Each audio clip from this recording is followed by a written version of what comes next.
बिस्मिल्लाहिर्रहमानिर्रहीम। अस्सलाम वालेकुम। मैं हूं आपकी होस्ट डॉक्टर आलिया अहाद। आज की वीडियो का टॉपिक है कि मियाँ बीवी किन किन तरीकों से हम बिस्तरी कर सकते हैं।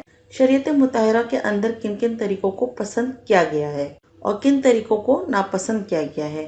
मियाँ बीवी खड़े होकर, लेटकर, बैठकर, औरत को अपने ऊपर लिटाकर, बिठाकर या औरत के ऊपर लेटकर या घोड़ी बनाकर, क्या इन तमाम तरीकों से शरीयत मुताहरा के अंदर हम बिस्तरी करना जायज़ है या नाजायज़ है। कुरान और हदीस में दो ऐसे तरीके बयान किए गए हैं जिन दोनों तरीकों से मर्द अगर अपनी बीवी से हम बिस्तरी करेगा तो मर्द को भी खूब लज्जत हासिल होगी और औरत को भी खूब तस्कीन हासिल होगी। हम हर बात को वाज़ेह अल्फाज में बयान करते हैं, इसलिए मेरी वीडियो को आप आखिर तक ज़रूर सुनिएगा। अल्लाह रब्बुल इज़्ज़त ने मर्द और औरत को मुकम्मल तौर पर इख्तियार दिया है कि वो दोनों एक दूसरे के जिस्म से मुकम्मल तौर पर फ़ायदा हासिल कर सकते हैं। जो गलत तरीका है यानी दुबर में नहीं कर सकते, यानी पीछे के मुकाम में नहीं कर सकते, क्योंकि इसकी मुमानियत आई है। मुमानियत क्या आई है कि अल्लाह रब्बुल इज़्ज़त ने कौम लूत पर इसीलिए अज़ाब भेजा था क्योंकि वो दुबर में दखूल करते थे, यानी पीछे के मकाम से हम बिस्तरी किया करते थे, औरतों के साथ और लड़कों के साथ किया करते थे। बहरहाल शरीयत में दुबर वाले हिस्से से हम बिस्तरी करना जायज़ नहीं, इसकी मुमानियत है। अगर मर्द अपनी बीवी को यानी घोड़ी बना लेता है, जैसा कि होता है, और वो इस तरीके से पीछे से आगे की तरफ करता है तो जायज़ है। यानी कि आप आसान से अल्फाज में ये बात समझ लीजिए कि महल अगला हिस्सा है, दरवाज़ा अगला है, रास्ता कोई भी हो, महल आपका वही है, यानी अगली पेशाब वाली जगह जहाँ से बच्चा पैदा होता है, महल वही है। अब आप चाहे उसको लिटा लिटा कर करें या सीधा लिटा कर करें, इसमें कोई कबाहत नहीं, यानी आपको मकाम अपना नहीं तब्दील करना। अगर आप औरत को उल्टा यानी घोड़ी की तरह बना लेते हैं तो महल वही है। इसमें आप पीछे से आगे तो कर सकते हैं, मगर पीछे वाले हिस्से यानी दुबर वाले हिस्से में नहीं कर सकते।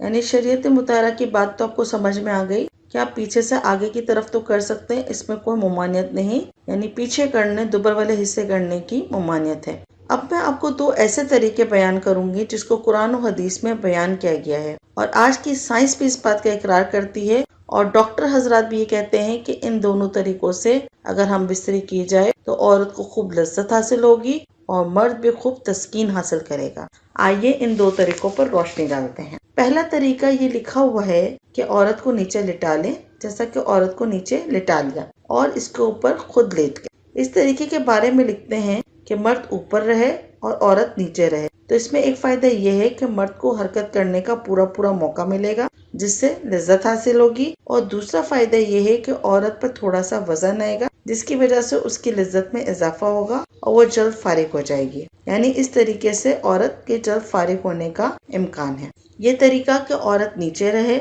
और मर्द ऊपर रहे, क्योंकि औरत भी यही चाहती है। औरत बेचारी को कभी कैसे करना है, ऐसे करना है, वैसे करना है, वो कर तो लेती है आपकी खुशी की खातिर, आपकी बात मान तो लेती है, लेकिन इस तरीके में वो परेशान हो जाती है। लज्जत की वजह से उसको थोड़ी तकलीफ भी होगी जब वो नीचे रहेगी, और इस तरीके से हमल ठहरने का भी पूरा पूरा मौका मिलता है, और मर्द और औरत एक दूसरे से मुकम्मल तौर पर फायदा, लज्जत और तस्कीन हासिल कर सकते हैं। इसके बारे में एक माहिर डॉक्टर क्या कहते हैं, मैं आपको तहरीर पढ़ के सुनाती हूँ। डॉक्टर क्या कहते हैं इस बारे में कि जमा में औरत पेट के बल सिर्फ लेटे और नीचे रहे और अपनी टांगों को फैलाए, और मर्द उसके ऊपर इस तरह लेटे कि उज़्व खास एक दूसरे के मुकाबिल हो जाए, यानी औरत नीचे हो और मर्द ऊपर हो। इस तरीके से दोनों की शर्मगाहें मिल जाए और मर्द जमा करके कुदरत की मंशा के मुताबिक हरकत करने लगे। यानी जैसे कि मर्द हरकत करते हैं, आपको पता है नॉर्मली जमा के दौरान जो मर्द हरकत करते हैं, इसके जरिए से क्या होगा कि मनी सीधी बच्चादानी के अंदर औरत की बच्चादानी में दाखिल होगी, तो हमल ठहरने का जो इम्कान है वो ज्यादा से ज्यादा होगा। इसके अलावा इस तरीके से औरत भी जल्द फारिग हो जाएगी और इसके अंदर भी ढीलापन आ जाएगा, और मर्द भी फारिग हो जाएगा, और मर्द का जो ज़कर है यानी जो पेशाब वाली जगह है वो भी सुकड़ जाएगी। आपने कहा कुरान पाक का कोई रेफरेंस हो, तो कुरान पाक में अल्लाह रब्बुल इज़्ज़त फरमाते हैं, यानी जब मर्द ने औरत को ढांप लिया तो इसमें बिल्कुल सा हमल रह गया। वजाहत करती चलूं कि औरत कब ढकती है, जब मर्द इसके पूरे ऊपर आ जाता है, और औरत नीचे होती है, मर्द ऊपर होता है, तो वो उसको कवर कर लेता है, और इस तरीके जमा में हमल ठहरने का इम्कान ज्यादा से ज्यादा है। جس کا کہ قرآن پاک کی آیت میں اشارہ ملتا ہے، جیسا کہ اللہ رب العزت نے قرآن پاک میں فرمایا ہے۔ دوسرا طریقہ یہ ہے جو ہم بستری کرنے کا ہے، جس میں عورت کو بہت زیادہ لذت حاصل ہوتی ہے۔ اس کے بارے میں حدیث مبارکہ میں ہے، یعنی مرد جب فرج کے چاروں جانب بیٹھ جائے اور دونوں رانوں کے درمیان، اور فرج کسے کہتے ہیں؟ عربی زبان میں فرج عورت کی شرمگاہ کو کہتے ہیں۔ یہ اس وقت ہوتا ہے جب عورت اپنی دونوں لاتوں کو، ٹانگوں کو کھول لے اور دونوں رانوں کے درمیان مرد بیٹھ جائے اور بیٹھ کر اس کی ٹانگوں کو اوپر اٹھا لے اور اپنے کندھوں پر رکھ دے، اور پھر مرد جو ہے اس طریقے سے ہم بستری کرے۔ یعنی مرد جب فرج کے چاروں جانب بیٹھ جائے پھر تو عورت کو بھی تھوڑی سی مشقت ہوگی۔ یہ حدیث کے الفاظ ہیں، تو اس طریقے سے آپ ہم بستری کر سکتے ہیں۔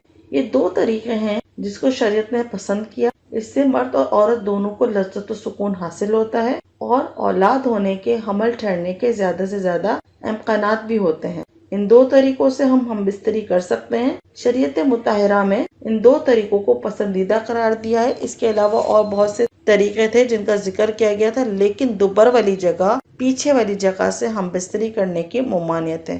امید کرتی ہوں آج کی ویڈیو آپ کی سمجھ میں آ گئی ہوگی، آپ کو پسند آئی ہوگی کہ ہم بستری کے دو طریقے کون سے بہتر ہیں جن کا قرآن و حدیث میں بھی ہمیں ذکر ملتا ہے۔